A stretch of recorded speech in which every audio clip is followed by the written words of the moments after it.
শুরুতেই বিনম্র শ্রদ্ধা স্মরণ করছি মহান মুক্তিযুদ্ধের শহীদ এবং সম্মানহারা মা বোনদের যাদের চূড়ান্ত আত্মত্যাগের বিনিময়ে 2025-26 অর্থবছরের প্রস্তাবিত বাজেট পেশ করেছেন অন্তর্বর্তী সরকারের অর্থ উপদেষ্টা ডক্টর সালেহউদ্দিন আহমেদ। 2 জুন বিকেলে অর্থ মন্ত্রণালয়ে এ বাজেট পেশ করেন তিনি। বাজেটে বেশ কিছু পণ্যের দাম কমানোর প্রস্তাব করা হয়েছে।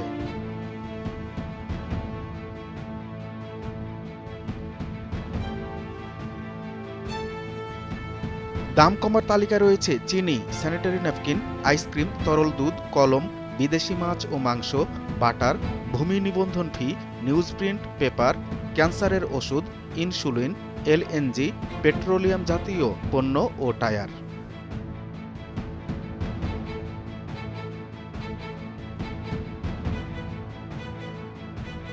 এছাড়া দেশে তৈরি ই-বাইক, কৃষি যন্ত্রপাতি, বাস ও মাইক্রোবাস, মাটির পাত্র, পেপার প্লেটস, কম্পিউটারের দেশে তৈরি বড় মনিটর, উড়োজাহাজের ভাড়া, বিদেশি প্লাস্টিকের তৈজসপত্র, বিদেশি পোশাক, বিদেশি জুতা, লিথিয়াম, গ্রিফিন ব্যাটারি ইত্যাদির দাম কমেছে।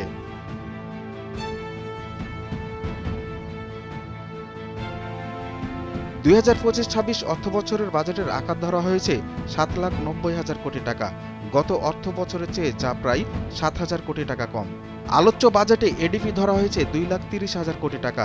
এটিও বিদায়ী অর্থবছরের চেয়ে কম। এবার রাজস্ব আদায়ের লক্ষ্যমাত্রা নির্ধারণ করা হয়েছে 5,64,000 কোটি টাকা। বাজেট ঘাটতি ধরা হয়েছে জিডিপির 3.62%।